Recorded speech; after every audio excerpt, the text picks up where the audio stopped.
Hello, and welcome to episode 6 of Living Out Loud, the podcast by domestic abuse survivors or domestic abuse survivor for domestic abuse victims, survivors, and their support systems.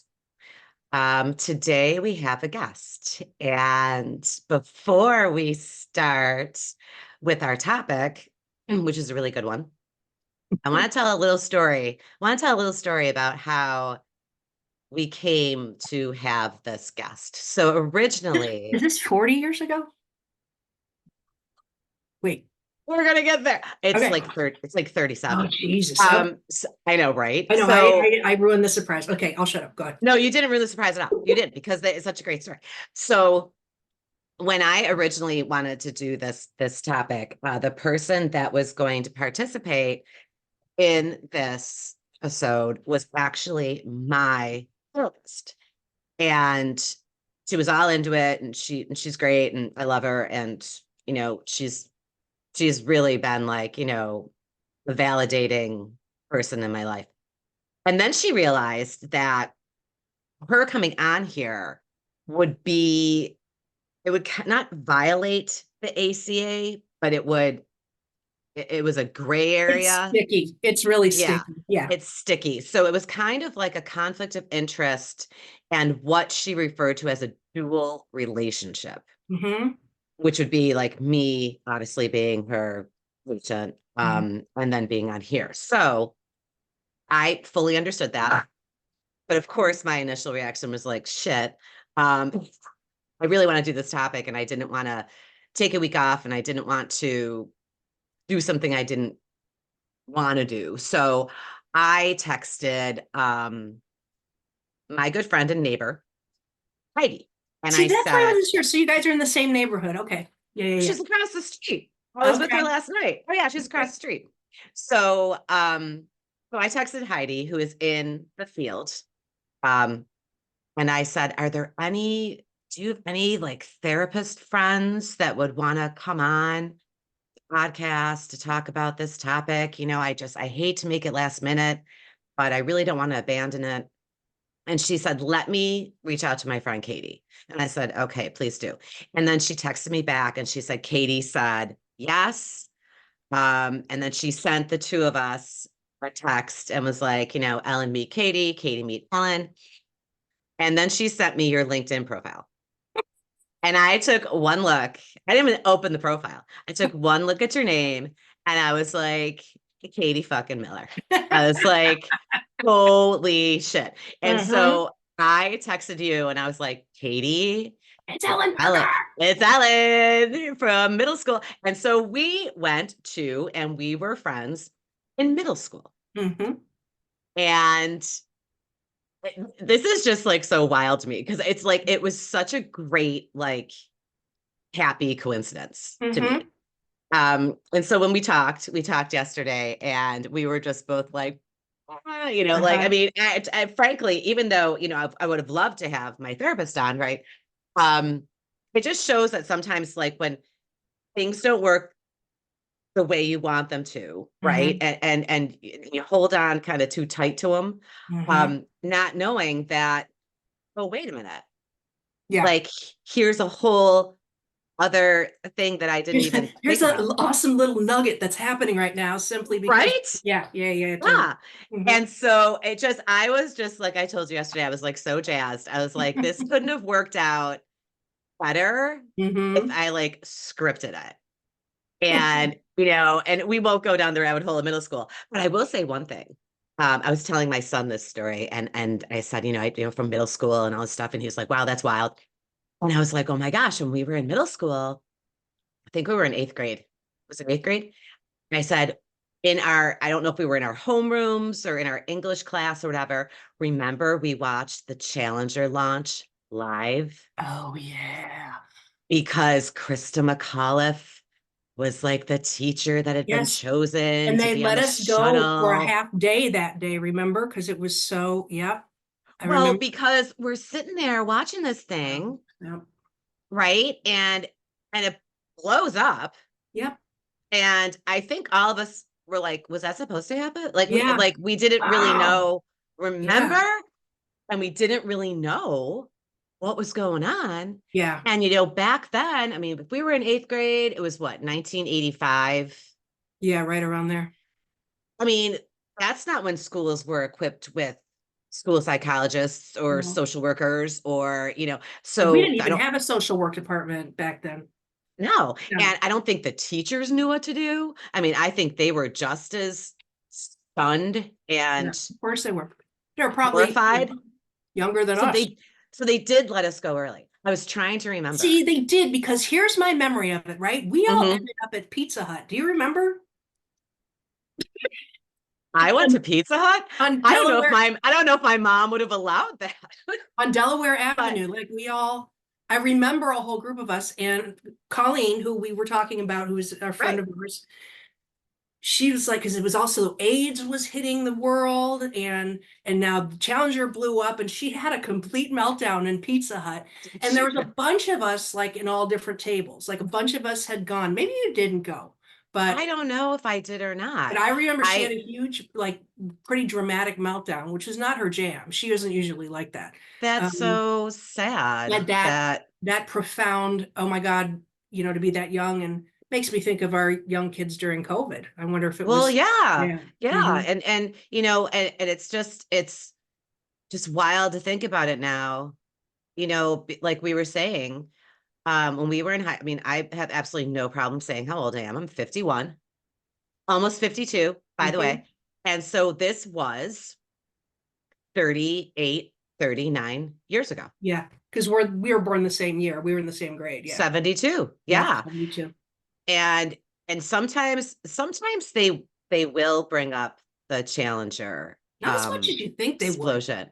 Right. And when they do, I mean, for our generation, right? When they do, you're like, it's like one of those like, oh, I remember where I was when this happened, Yeah, right? like it was like our Kennedy for our fate. Or For like, or and then of course we had 9/11. So, we like I and think like our generation, there's been, holy crap, there's been a lot of pretty stuff that we big have bore witness stuff. to. Yeah.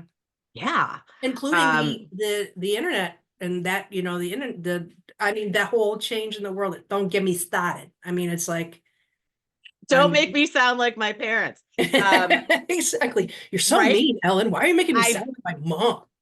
God. But I mean, like I think about that, and it's funny because I was telling my son, and I'm remembering it, and I'm like, can you believe that? Can you believe that? And he's just kind of like, Yeah. oh, it's kind of like when they see 9/11, because my kids have seen the footage from Sure. 9/11. Mhm. They weren't alive then, but it just looks like a movie to them, Sure. right? Like, it just looks like a movie. Look, Because we didn't, back in 2001, you didn't have movies quite like that. There was no CGI that looked that realistic. And watching that on TV, yeah, awful. It was yeah. just awful. That's one of my memories from middle school is The sitting there and challenge. watching that, and that, just Yeah. blowing to pieces, what, like 37 seconds Yeah. into the launch or whatever Yep. it was. So that's not a great memory from middle school, everyone. Sorry, there were better ones than So should that. we can tell the memory. I don't care. Let it all hang out. Let it all hang out. Go ahead. Go ahead. Tell them what you told me when we talked today. So, Talked in years, and this yeah, this is this is what she hits me with, folks. Okay, this this is is what she like, it's hits me like, with. oh my God, remember that Go party for it. at Kelly's house? And we were all doing things we shouldn't do. And we were all like 14 or something like that. So right before I moved away. And this one, your host, she's knocking back drinks, doing I'm shots. reformed. She's like doing other things. And she's having a great old time. She was dancing. I think there was some aha in the background or something going Oh on. yeah, of course. And then Why all of a not? sudden, she disappears. We're like, where'd Ellen go? We thought she went to the bathroom because we were in the garage. The old Irish goodbye. Yeah, exactly. But, Mastered that one. and all of a sudden I walk outside and she's Mm-hmm. curled Mm-hmm. up in a fetal position in the back of our friend's privacy fence. I'm like, oh, Yep. oh, that's not good. Yeah. Yeah. And you know what? I remember, okay, first of all, I'm going to say I don't quite understand how a group of 14-year-olds got their hands on wild turkey, but Yeah, I that is, mean, I remember it was that. the 80s. What are you gonna do? I have never touched that shit since. I will tell you that right now. But I must have done, I'm not kidding, 200 laps around her backyard Yeah. because I didn't want to throw up. Mhm. I was like, I'm not doing it. I'm not doing it. And See, I I didn't know that. So that's what you were doing. You were just walking around. That's where was you went. literally walking. I was walking her backyard. Like, I'm not even kidding. And so then when I finally existed for myself and wanted to like lay down, I Yeah. literally laid down on the lawn. It was a beautiful night. It I was a mean, the beautiful stars night. were out. It wasn't raining. I slept under the stars. So I found her. I got a blanket. I talked to And you, Rand. There was a small group of us kind of looking at her as if she was a tired, frail what, animal, you what know? happened, Ellen? What happened? And you know what? Like we were talking about, like, and you covered me up, which was like so very nice of you and very sweet. And the next day I felt like $1,000,000. Yeah. I woke up and She's I was like, why am 14. I out here?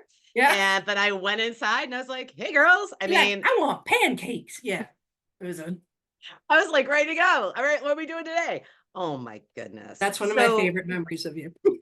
oh, please tell me there's other ones. There are. Um, but yes, so that was my, and did you know after that, I never drank in high school. So it hit you that hard. I didn't drink in high school. I didn't drink until I got to college. Wow. Well, that's a profound lesson. That doesn't mean 14-year-olds should go drink wild turkey, but it's good. We want to make a point here, folks. We're not Like you condoning just came up 14. with some weird solution we shouldn't be preaching. I mean, you're like, great, so give your middle schoolers wild turkey and they won't drink until college. You're good. Worked for me. But yes, that's a fun And how did little, we get cigarettes? We were all smoking too. Well, I guess because there was no age to buy them back that's then. right. We could just buy them. Yeah, that's right. There was no age to buy them. The first cigarette I ever had, I was 10. Yeah, I'll never forget. And we bought them ourselves at like a convenience store. And it was yeah, like $1.25 back in the good yeah. old days. Um, okay, so Anyway, yes. So lots of history. that was a great trip down memory lane. So today's topic, and now we will get to it All right.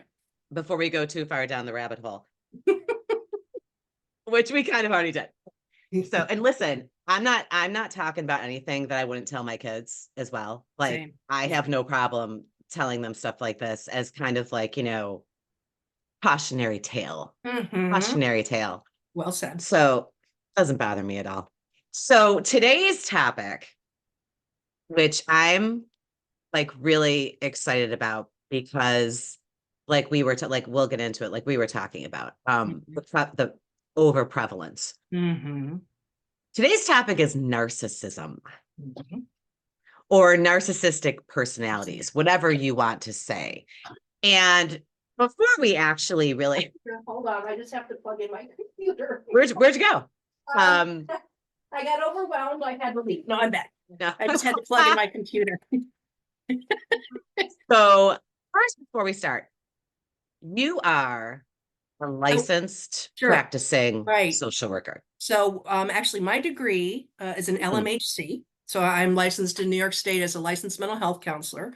I've been in the field for 30 years. So my undergrad was in human services, basically. And then I went on to get my master's, and I've done community mental health. I've done chronic mental illness. I've worked with, I got great stories, grief and loss with folks who had to let go of hallucinations. I mean, all Ooh. kinds of, I worked with a Ooh, girl who ooh. was raised by dogs who could catch a ball in her mouth. Yep. Yeah. Lots to see, a whole nother podcast out. Wow. You're just giving me more topics. That's all you're doing. But a Wow. lot of my work has been with couples, whereas Okay. probably where I haven't encountered this dynamic more because the Mm. traditional narcissist isn't going to walk into your office on his own or her own. Yeah. We will So get that's get some to of my that. background. Yeah. And what made you decide to enter this field. And if it's something you don't want to share, No, you no, don't no, I have do. to. And I think it's like nothing you could ever guess, which is Oh my gosh, I don't even know if I want to try. so it felt like an obligation to me. And let me tell you why. So in I my like that. 20s, I had two jobs Okay. simultaneously. I Mhm. was a regular musician, so I was playing late That's nights, great. um, for lots of drunken people. And during the Mhm, day, I mhm. had my own business as a psychic. So I Okay, we got it. We're going to explore that at another time. I worked on Love the phone psychics. lines like Psychic Friends, and I also had private clients, I'm right? loving this. I'm loving it. So Loving it all.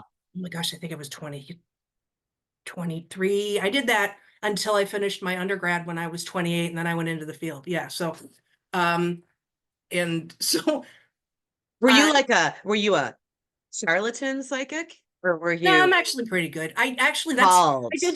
I did used to do my own data, which is why, I worked out so well at CCNY so I could get my own Right. stats on my actual accuracy.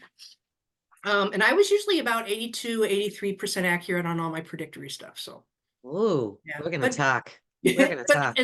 um, but I found that it was literally, I would meet people. Oh, there's a weird bug. Mhm. Weird. So people, I would say so they'd have hour-long readings, right? Right. And the first 20 minutes would be the psychic stuff. And then Mhm. the rest of it was like counseling, Conversation. Oh, so like, here's the information, but I didn't feel qualified. I was a kid, and these were people of all walks of life, all ages. right. And I had a pretty steady new incoming client group. I had people on waiting lists, and I started to get a lot of anxiety Mm. about not handling these situations. Or So I or can give just you, yeah, I can give you right. the information. And then I started doing some mediumship, which happened unintentionally. And this person was absolutely lost it because I had said, I think they're like, your mom's here. And I said something about cherry turnovers or something like that. She lost it, and I didn't know what to do. And you're like, do I want to be responsible for this Right. if I'm not like You got it. Like, so then I would book these parties, right? Psychic parties and stuff. And Ellen, I think loving this?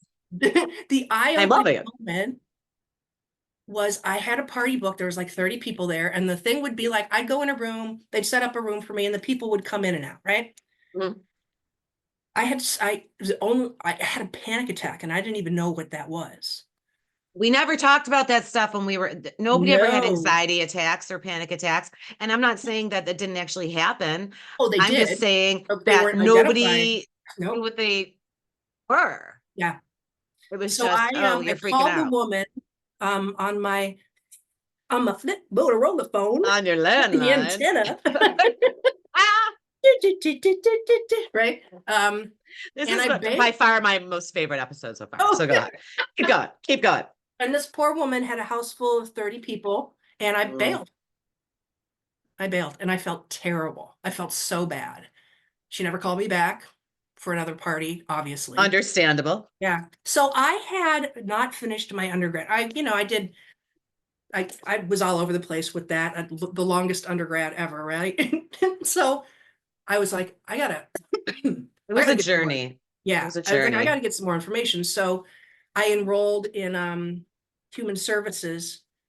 Where did I go to? Oh, just Empire State. I just wanted to give Oh, me some, okay. so it would get me toward a master's degree so I could get and I had and they had a non-traditional program which really worked for me, which was you really worked on your own, and you had these Right. mentors, and you went and you met with them. And I had this really cool mentor who was a psychologist, Okay. and I lucked out. And I Yeah. was very open with her. I said, this is what I've been doing. I'm super not qualified to do the second part of my job. Yeah, I could give good advice, but mostly I need to get it. Need to get a I'd little hug qualified people. here. I'm like, I'm Right. Right. sorry.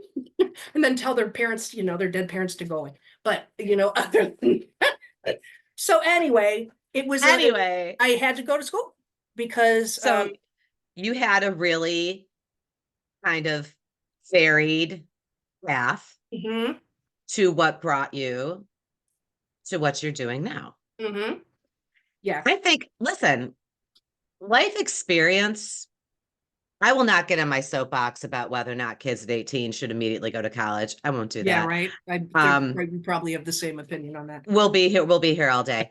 But I think that life experience really adds to or complements or supplements your, professional coursework.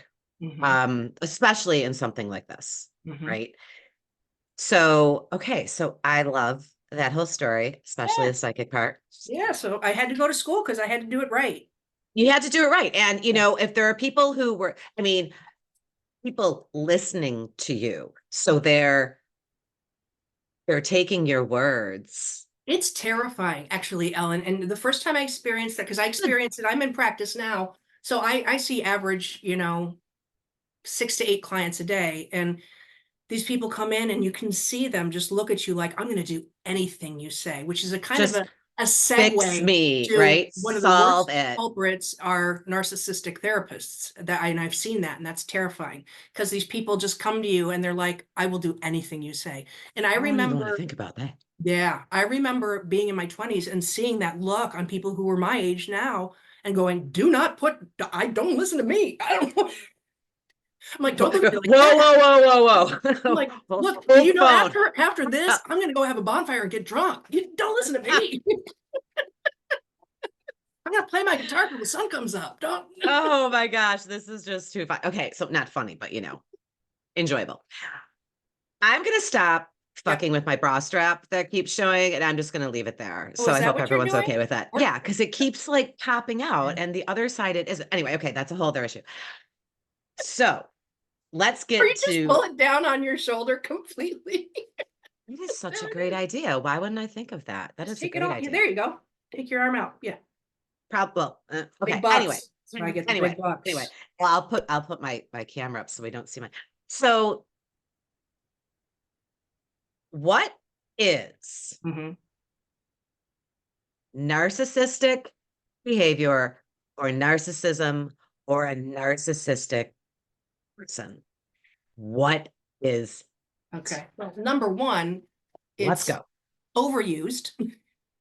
It's like pop culture diagnosis. And this Okay. is not new. I mean, if you've been in the field long enough, this happens. For a while, all the kids were being diagnosed with ADHD. Then all the kids are being diagnosed with autism. And then all the adults were being diagnosed. It's a trend, right? Okay. But part of the issue is when we have been in situations that have been abusive or upsetting, and we can't make sense of it, we need answers, right? Right. So this is an easy one to jump to, so people grab it. But I'm going to show you. I've got my handy, but I want to clarify. Here's the DSM, okay? The DSM, the Bible, The Bible. right? Bible I of go off mental. blur, but I'm sure I don't actually know what's behind me. I don't know. Okay. You do whatever you want, whatever makes you happy. Okay, so it's a personality disorder, and let me explain something about that. So we have now the old DSM, we had something called axes, which you would like put mental illness, like things that are physiologically wrong on the first one. Okay. And then the second line would be personality disorders and so on and so on. We don't do that anymore. We just kind of all lump them together. Okay. But the belief system is still this. There are a series of mental illnesses that are physically manifested in your body, and personality disorders are primarily developed because of situations and certain dynamics.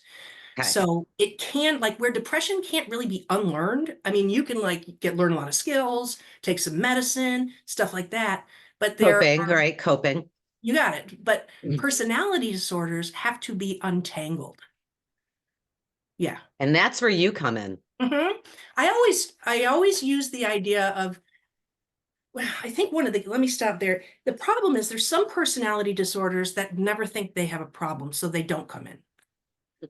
Okay. And Well, those being under this, if anybody's interested and they have a DSM, it's page 669, where narcissistic personality disorder. Now, let me read the diagnostic criteria. Okay. Please do. I'm here for it. There are, I think there's 9. Yeah. So there's 9 qualities. And to actually be diagnosed with narcissistic personality disorder, you have to have 5 solid qualities that rock your world daily. So Okay. more than 50% of the 9 Yes. tips So you over to actually being a diagnosis. you got it. You got it. Okay. So the biggest one, and this is not in any order, it's not like one is more important than the other, okay? But has a grandiose sense of self-importance, exaggerates achievements, talents, always wants to be recognized as superior, is preoccupied with fantasies of unlimited success, power, brilliance, beauty, or ideal love. This is a talker, not a doer, right? Okay. Okay. Believes that he or she is special and unique and can only be understood by or associate with other special, highly advanced, unique people, which Okay. usually the person they're abusing is not. They're not quite good enough, right? Oh yeah. They require excessive admiration and external validation. And Okay. that comes, which they don't talk about, it comes from an innate, deep sense of insecurity. And that's where this personality disorder stems from. Okay. Okay. Has a sense of entitlement, unreasonable expectations of especially favorable treatment, or automatic compliance with his or her expectations. This is somebody who will go into a court and say, yeah, judge, I really think you need to change the law because it doesn't really pertain to Lie me. to me. Yeah. Mhm. Uh-huh. Oh, So that's 5, and we've only got 4 more, okay? okay. Is interpersonally exploitive, takes advantage of others to achieve higher dynamics, right? Lacks Mhm. empathy, is unwilling to recognize or identify the feelings and needs of others, like not going to do it, okay? Okay. Is often envious of others or believes that others are envious of him, or it can go either way, and Interesting. shows arrogance, haughty behaviors, and attitudes. So those are 9. You got to have 5 of them. Now, I know that you had shared with me that your therapist had, if you don't mind me saying, that your ex was a quintessential narcissist. A classic narcissist. Yeah. Now, and it almost sounds from what you've shared with me, would have all 9. One of the things that um I will say for sure, and Mm-hmm. this has been mentioned multiple times over the years, either by myself, my sisters, my mother. The rules don't apply to him, Mm-hmm. right? The rules don't apply to him. And and we are talking about law enforcement. We're talking about Yes. Yes. employment, right? Yeah. We're talking about, I mean, I have so many examples of this. Yeah. Not so much just in when everything blew apart and, the tracking device You're and him throughout being your time arrested. together. Yeah. That's throughout our time together. Yeah. Um, examples of absolute disregard for, like being at my parents' place, absolute disregard that it was their home, Mm-hmm. right? Um, I remember, and I will share this story. I went to a Christmas party at his work, Mm-hmm. which I won't mention where he works. Sure. Sure. And we went to this Christmas party, and he had held this job for a while. And he had some like good friends that he worked with that I had met like over the years. And so I was talking to this one lady that he was friends with, and she had had a few like martinis. It was Christmas, right? Mm-hmm. And she says to me, "Oh, did he tell you um how he got banned from the main office and sent to a satellite office?" And I was like, "What the hell are you talking about?" Like every day when he went to work, I thought he was going to the same place. Mm-hmm. No, he was banned from the main office, which was downtown, Mm-hmm. um, because of a verbal altercation he had with the chairman of the utility. Okay. Mm-hmm. And where he worked, like, and so that was the chairman was like a political appointee, whatever. Verbal altercation with this person. And in other words, I don't care who you are. You're the chairman. I'm an employee.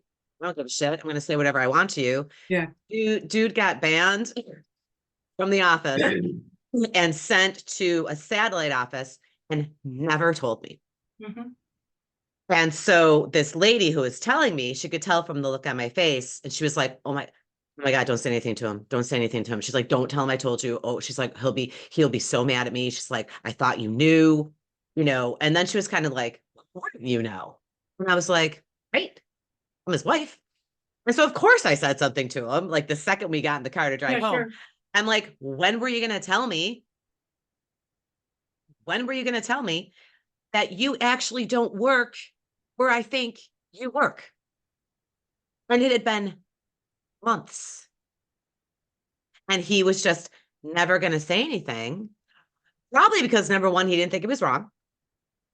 Right? He probably thought the guy overreacted or just wasn't qualified, right, to be in his position. And he just, what that's the type of stuff I'm talking about. Like Yep. the rules, it's not like a disregard for the rules. Oh, no. It's more of I don't fall under these So here's because one of I'm who I am, right? right. Like So this here's doesn't one of apply to me. this is an important piece because how do narcissists suck in someone like you, right? So here's the thing, and this is a very kind of layered thing. They talk about the charisma and all of that, but overall, human beings have a pretty clear sense of right and wrong, and we work within those parameters, right? And then if you grew up Catholic, then you have a ton of guilt with everything you do, and I know you. And so, Like the poster child for right? So when someone comes Catholic into your guilt. life who's like, "Shh, who cares? This is a good time."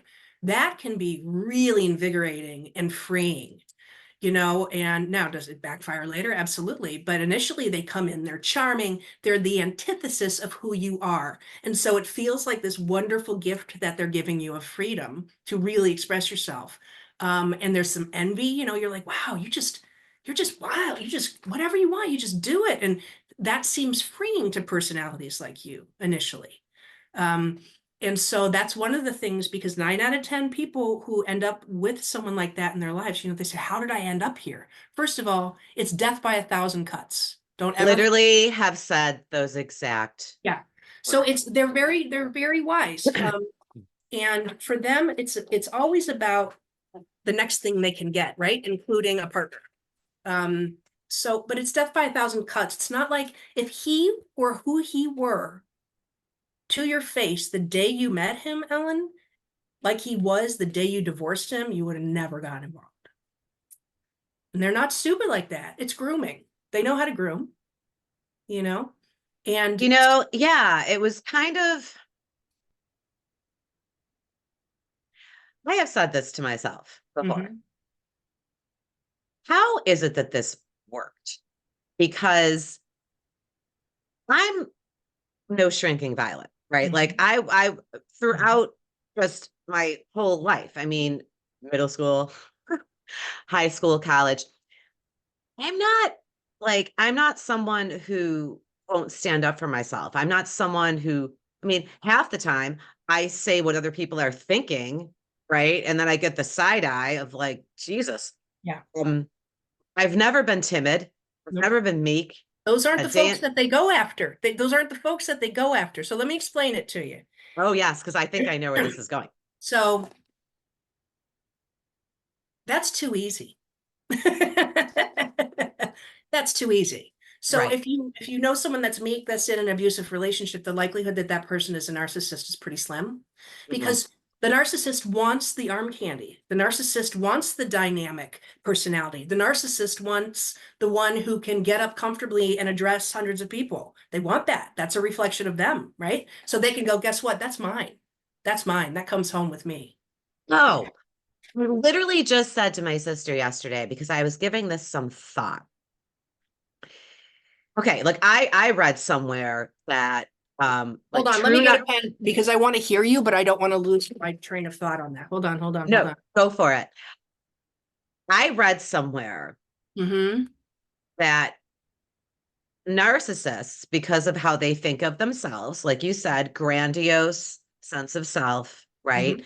Yeah. Entitlement, that narcissists target what they believe to be like the best of the best, right? Yes, Because they want they all the best deserve it. things. Yes, why They would they choose a meek and quiet partner when they buy the biggest jewelry and the fastest cars? It's the same dynamic. so they So, but believe here's, that they deserve yes, they to deserve possess, the to best of possess. the best.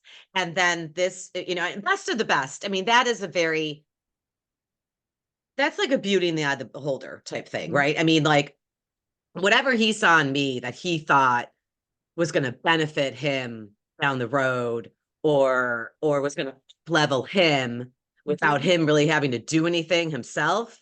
Well, um yes, that's in his that's through his lens, right? I mean, correct. somebody else could take a look at me and be like, I want nothing to do with her, Look, right? well, let me hold you right there. No, like I just told you. So someone like him, because maybe you have a lot of guilt and things like that you're drawn to.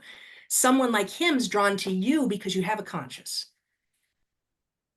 Because we innately are drawn to the things we don't have. They're kind of curious. It's like, I don't know what this is. I'm like, I don't want to hold I this. want that now. Yeah, I'm like, I don't Yeah. want those. Yeah, so you're drawn, it's the same side of the same thing, different side of the coin. But instead of him being able to just collaborate with you and be a good partner, now he needs to possess you. If he could, he'd eat you up, put you Such inside. an it's such an ugly, like, like it's such an ugly picture, And it's an really. insatiable need. That's why he won't leave, would never leave you alone. Narcissist doesn't give up. It's insatiable need. The one that got away, right? The one that got under the skin, then it's just like, that's the one I want the most. But Got again, away. I ran away. I mean, like, and but that's in another his thing mind, you too. just got away. He could get you back.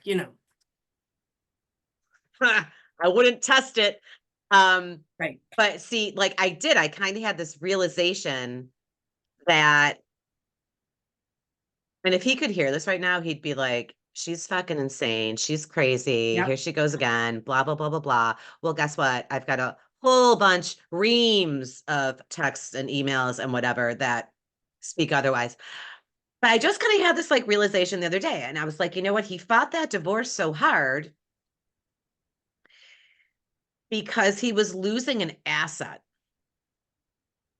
Like, I mean, like, is that a correct way to put it? Oh, yeah. He was losing an You are asset. his shiniest thing, Ellen. You are his greatest accomplishment I'm pretty because you are shiny. not. So let me come from this angle. So how did it happen? Okay, let's look at the dynamics here. Okay, you got a combination. He was already good at what he did anyway.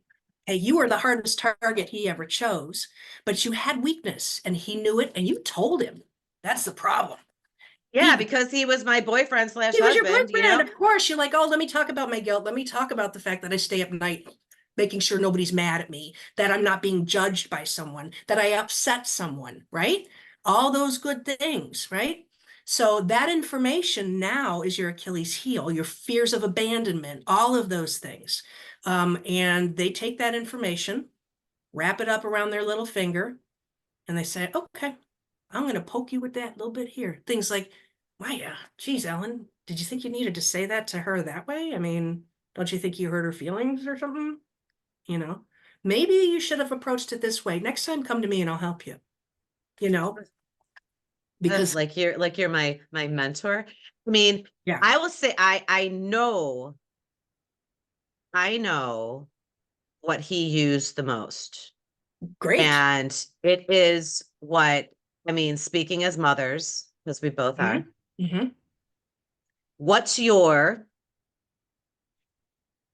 worst thing that you'd ever want to hear as a mother Mm, about yes. your about yourself as a mother? Oh, that you're selfish and terrible and that the last thing you think about is what your children need. Yes, of course. That's the dangerous part about having kids with folks like this because your children are literally a physical manifestation of your insides in the world.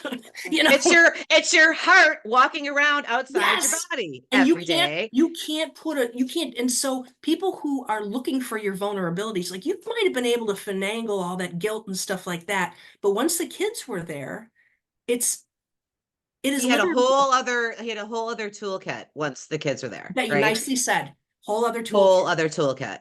And Yeah. he used it. And I can't count the number of times that he told me I was a bad mother. Yeah. I can't count the number of times. And you know what? I am here to say I'm a fucking great mother. Yeah. That's why he had to tell you you were a bad mother, because he had to smush that down the most. Right. And I'm not gonna, I'm not gonna get that voice in my head anymore, because I know what I've done for my kids, not financially. I mean, emotionally, Yeah. mentally supportive. I know what I've done for them. And I also know the people that they are. And I've seen them out in the world, and I've had people come back to me and say, "Oh my God, your boys." Isn't that the Right? coolest thing? It is the coolest Yeah. thing. Mhm. And yes, they have two parents, 100%. I would never take that away from him. He's a good dad.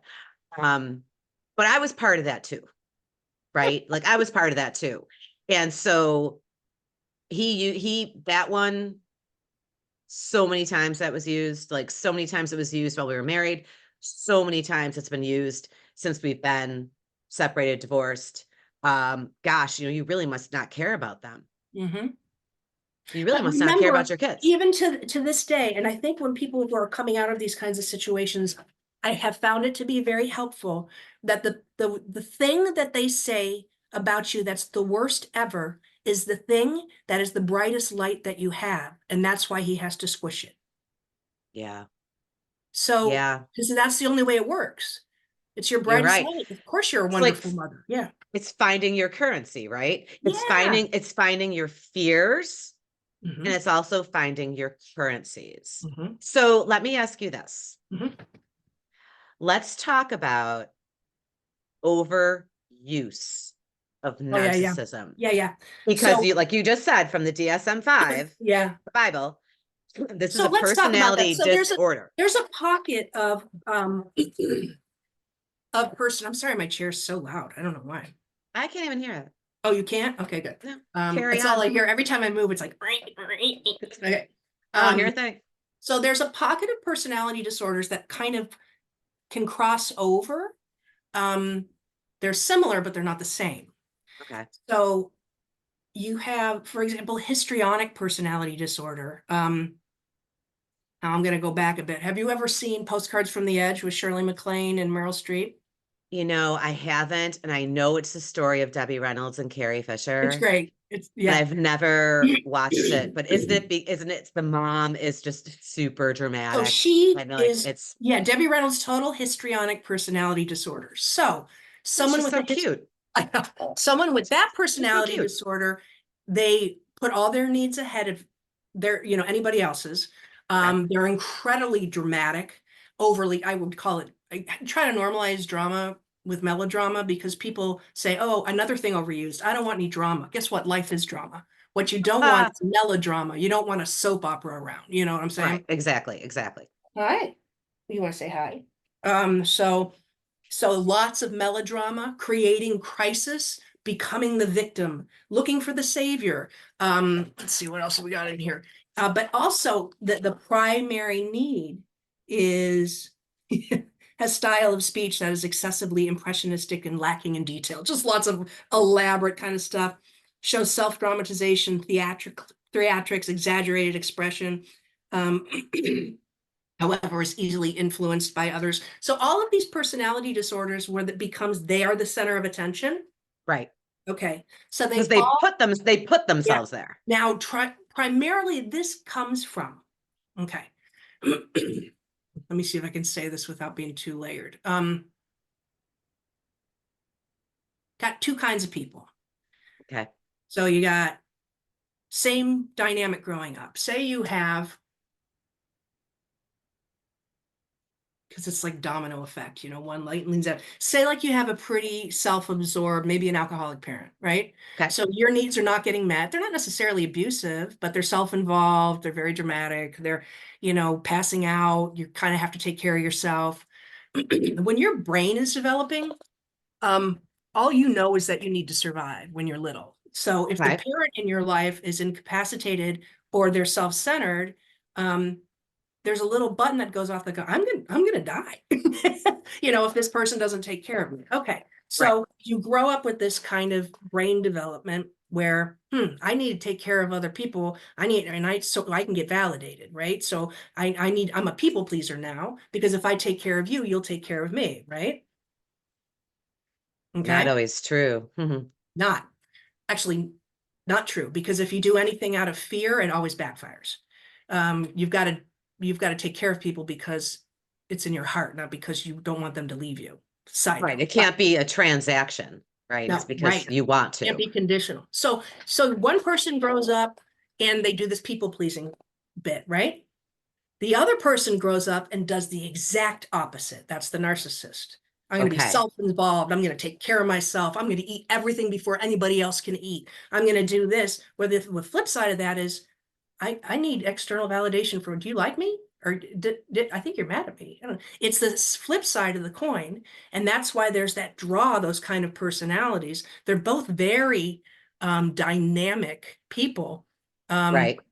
and can come from it's kind of like, not to be crude, but if you're sexually assaulted, are you going to be an assaulter or an advocate? You know, it's your Right. choice. It's a choice. It Yeah. is a choice. Yeah. Um, but like narcissism, like one of the things that my therapist said to me, and you and I had this conversation, is that she was like, she's like, she was, if I have to open up People magazine one more time and see like an article about narcissism, she's like they're just painting everybody with this broad brush, if you're self-involved or self-absorbed, doesn't mean you're a narcissist, No, it you doesn't. know, Yeah. like, and she, the overuse, right? The overuse. And, It's and that I, narcissism and gaslighting. If I hear those words, I mean, basically gaslighting is someone just telling you that, like, you saw the affair on video and they're like, you didn't see that. You didn't see that. well, they're That's trying to distort your reality, yeah, or but they're I'm trying to so make you yes. doubt your reality. I think my And biggest concern about the overuse is that it's losing its potency. And yes, yeah, a true narcissist can be a very dangerous person. Um, yes. and if you Like start, that's something that's scary, like, and also too, not to interrupt you, yeah, but go ahead. also too, let's not do a disservice to other people that aren't narcissists. Mhm. Okay. Like, let's take a step back here. And, because to call someone a narcissist these days, if people knew the real definition, like you said, the 9 traits or the 5 out of 9, those are not good traits. Okay. Like, so why would someone who just like, maybe disagreed with you or acted like a dick, doesn't mean they're a narcissist. So everyone needs to And put the even if brakes they on. have 3, if they're selfish and they don't, the minute anybody is selfish or doesn't, that's not true. I know, right? It's the flip side too, because it's easy. Oh, you don't care about me. You're selfish. You must be a narcissist. Well, maybe you need to look at your own shit and why this person is treating you this way. Are you the common denominator? Is everybody a narcissist? So I think it's an easy label to throw on when you don't want to look at your own stuff, you know? And I will say to that point, in regards to my personal situation, okay, there were many, many, many, many, many times when I was in that situation that I was like, maybe I deserve this. Mm, I can Maybe I explain did that too. something, Yeah. maybe I am not this or that or the other thing.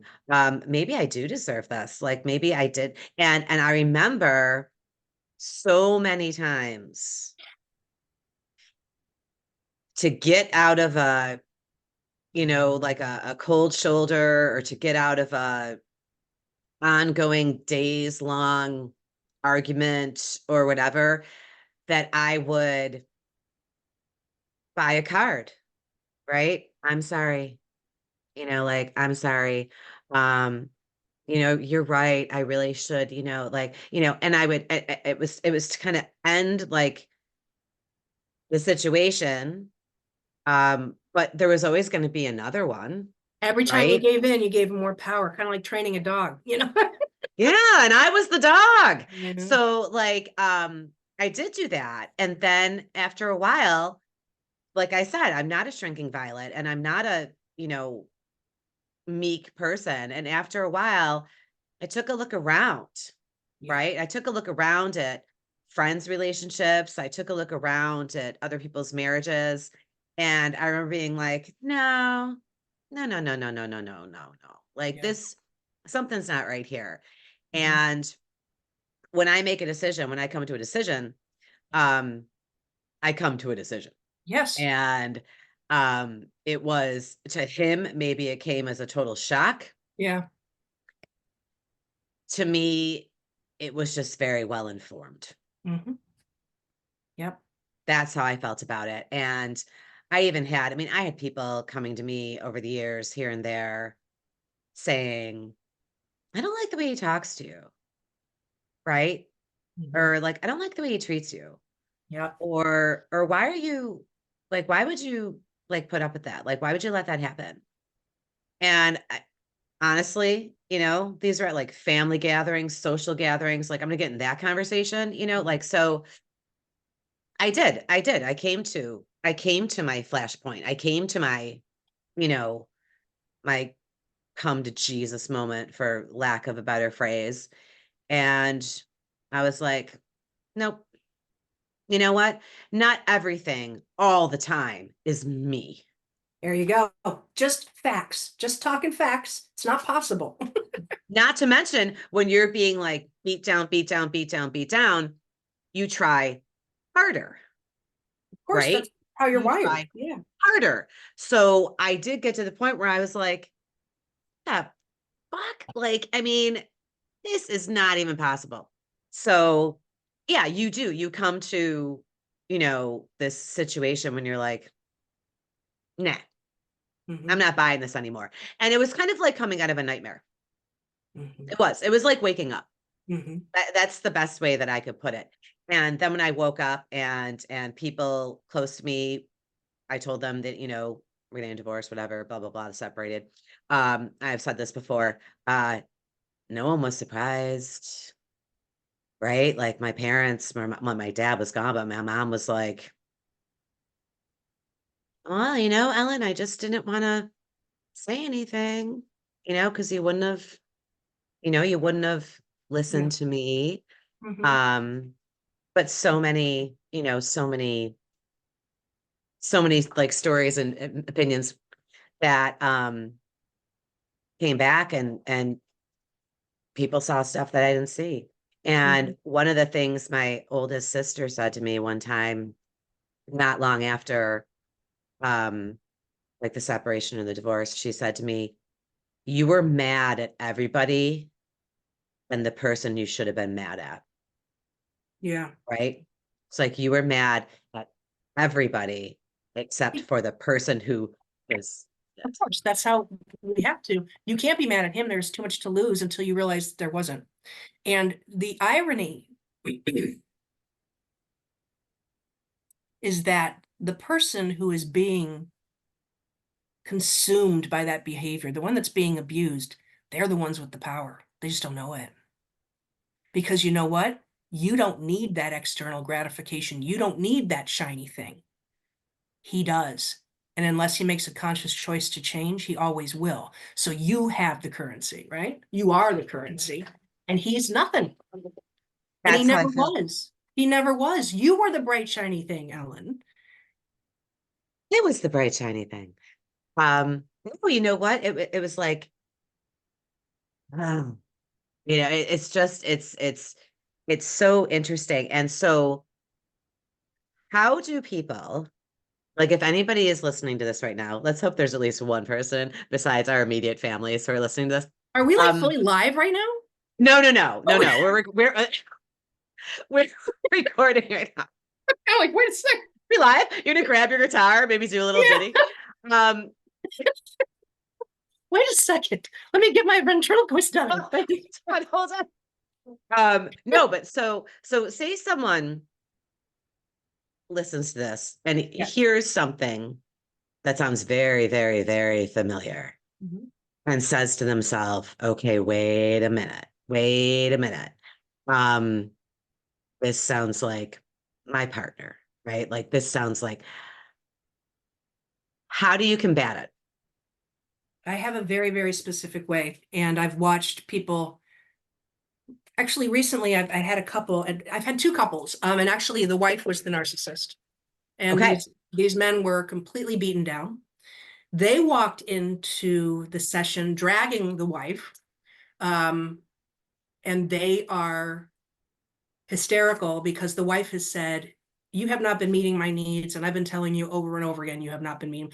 And the man has been like, "I'm trying, I'm trying, I'm trying. I don't know. I don't know what you do. Tell me, I'll do anything. I'll do anything. Just tell me, I don't want to lose you, right?" So when I see that, it's an archetype. I know exactly what's going on.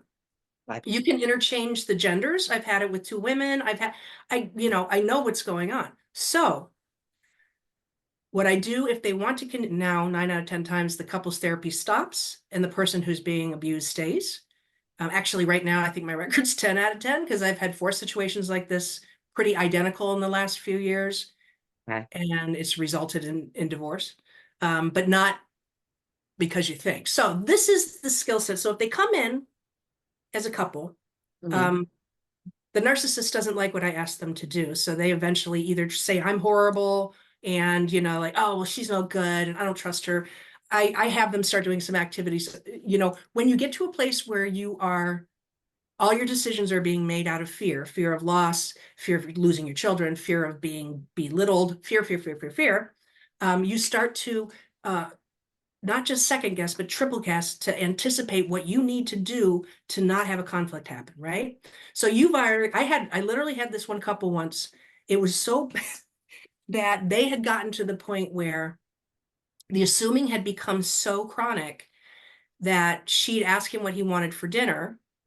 Okay. He'd say steak and she'd make chicken because she had already assumed I'm going to make the steak. He's not going to like it. He's going to be angry with me. He often likes chicken. You know what? If I make the chicken Kiev, then that might avoid the whole thing. And then he'll have that. And she presents the chicken and he's livid. You never listen to what I want. Okay. So the first thing I do is I say, we're going to do an exercise in reducing assumption. So like What? children, like you speak 2 different languages before you act on what your person says, use a clarifying statement. What I'm hearing is that you want me to cook steak, but sometimes you don't like the steak. So you sure that's what you want? I can't guarantee it's going to turn out terrific, right? So what I'm doing is I'm forcing the couple to see truth. I'm reducing the Okay. gaslighting, right? Okay. Okay. So it usually gets to a point if the person is pretty married to their narcissism, that at that point when the person really starts doing the work, the other one, well, I'm not going to assume. I'm going to be strong. I'm going to be brave. Well, they don't like that. Mhm. So they say, well, Oh, maybe you need to go and see. I don't know. I don't think this is working or whatever. So, but if they stay with me, if the other one stays with me, and I got to see, it's one guy who's just made this total 180, and I'm just so moved by his mhm. courage. Um, That's good to hear it was amazing. And that it's possible. yes. And so, but he had to work and he was terrified and didn't want to lose her and stuff. And I said, okay, first thing you have to do is let's look at how far the ripples go in regard to your fear. And he was able to track it he was afraid people were looking at him when he was smelling a cantaloupe in the market. He was at that point of being judged and I said, okay. I said, so then you don't smell the cantaloupe. He's like, no, in fact, I just end up with mealy ones because I don't want to be. And I said, okay, number one, start smelling the cantaloupe. Oh, smell your cantaloupe, Smell your dude. cantaloupe. And so then we take all those really far out things and we reduce Yeah. the fear, reduce the fear, reduce the fear to now don't do anything to your spouse that's based in fear. And that means don't appease them. If you really want to say, look, I don't like what you said, then say that. The first thing when they came in, we never fight. I'm like, uh-huh, okay. you're gonna. Which means you don't communicate. Yeah. If you don't fight, Mhm. when I hear that from people, and I haven't heard it very often in my life, but like when people say it and they're proud of it, Mhm. that just tells me you have no communication in You're your just in your avoiding relationship. conflict. You're doing a dance avoiding conflict. Yeah. That's all that tells me. Yeah. I'm not saying that all communication has to be, argument. Mhm. But what I'm saying is when you say you never fight, Mhm. that tells me that even when your partner says something you disagree with, you just shut your mouth. That's So exactly, how are you living? well, and How are you I'm living? petrified, You're not living. repressed, passive aggressive, all those things. And shit, it's 5 o'clock. I gotta go. Yeah, I know But we got to wrap this up. We got to I wrap know, this but up. you know what? Now I can't do next Sunday because it's Mother's Day, That's okay. but you want to do the following one and pick up where we left off? We can pick up where we left off, or I can I'll email you with an idea for yet another. Okay. Well, I don't want to forget to talk about the beauty of healing from the abuse. Each Let's do a part two All right, let's do a in, part two because in 2 weeks. he's such a quintessential example. And now he's divorcing her, and Rock on, man. he realized, so many things. And I think and I'll leave you with this. Please. He reached a level of insight that not many people do, right? You know how I've been Okay. sharing with you, it's the flip side of the coin. Right. So she objectified him, she used him, all those things a narcissist does. He was the big shiny thing, and then he realized he used her. He put her up on a pedestal. It wasn't even really about her. He didn't even really see her. Right. In his way, it was kind of eye candy that he got. He really believed he loved her, but he's like, I think she was just a thing. Put a pin in that one Yeah. because that sounds good. So Yeah. the way we like to end Okay. on the Living Out Loud podcast Yes, ma'am. is for anybody who is listening, is that we want people to be reminded or to remember that they matter. Mm-hmm. And especially when talking about narcissism and someone who is trying so hard to make you feel like you don't matter. Yep. We want to remind people that they do. And like I always say, if you don't believe me now, I'm going to tell you over and over and over again. Here. So thank you to Katie. So you can't see what that is. I'm going to unblur myself, so I started a campaign years ago called Operation Happy. Okay. And it was the process of getting these cards out everywhere. And what they do, Love it. there's a hashtag Operation Happy Buffalo. It's got a Facebook page. And Okay. the idea is you put them in random places. So when someone's having Nice. a horrible day, they just see this. And then you go to Operation Happy Buffalo and it tells you all about the movement. And then I send cards to people and they just keep doing it. I love that. Yeah, it's been I really love good. that. We've gotten so much feedback of just exactly like what you're saying, where people are like, I was at the end of my rope and I found that card at a gas station. I can't tell you how much that made a difference. So your words are important, Ellen. Saying you matter goes really, really far. Well, thank you, Katie. And your words are important too. And I'm so glad that we had this time and I look forward to doing it again. Me too. Yeah, I'm excited to tell you a little bit more about the healing part. And then email me the next thought. Because I've got my handy DSM and I can read it anytime. I mean, we got That's right. Bible. All right. Well, thank you, sister. And we will speak again. Okay, I'll talk to you later. All right. Bye. Bye.